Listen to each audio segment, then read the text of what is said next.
আসসালামু আলাইকুম গাইস। তো আপনারা কেমন আছেন? আশা করি সবাই ভালোই আছেন।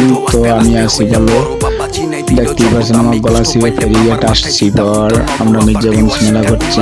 তারপর বৃষ্টি নামছে অনেক, দেখতেছেন। তো গাইস আমার মেয়ে এটা আমার বাতিজি, আমার ছেলে।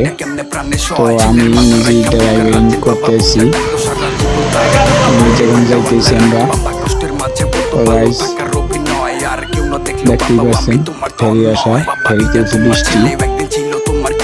তো পায়রাগঞ্জ ফেরিতে বইয়ে থাকা আবার 2 ঘন্টার সর্বোচ্চ 2 ঘন্টার পর আমরা চললাম। তো গাইস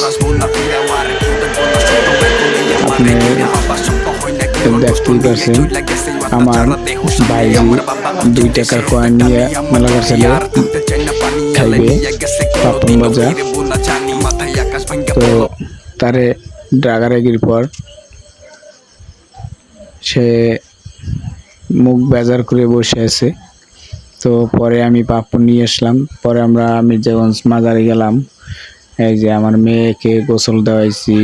তো সব কিছু দেখতেই পাচ্ছেন, অনেক মানুষ গোসল দিতে আছে। তো বাবু মানতে ছিল, মানত শেষ করে আমরা রওনা দেব খাওয়া দাওয়া করে।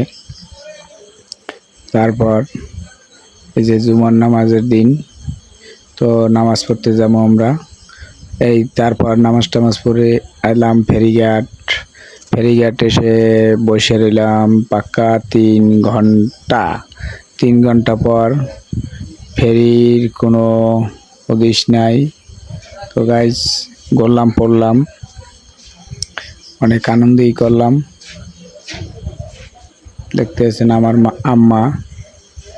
গাইস এই যে আমার টোটাল ফ্যামিলিটা এই গাড়িতে আমরা আসছি মির্জাগঞ্জ গলাচিপা থেকে। আবার গলাচিপা চলে যাব, ততক্ষণে ফেরির অপেক্ষা করলাম। এই দেখেন ব্রিজের কাজ চলতে আছে গাইস, পায়রাগঞ্জ নদীর ব্রিজের কাজ চলে। তো ওই দেখতে পাচ্ছেন ফেরি আসতেছে ওভারগুন্যা। তারপর ফেরিঘাটের লোকেশনটা দেখাই, এই যে ফেরিঘাট পায়রাগঞ্জ। তো গাইস ভিডিও শেষ করলাম। আসসালামু আলাইকুম।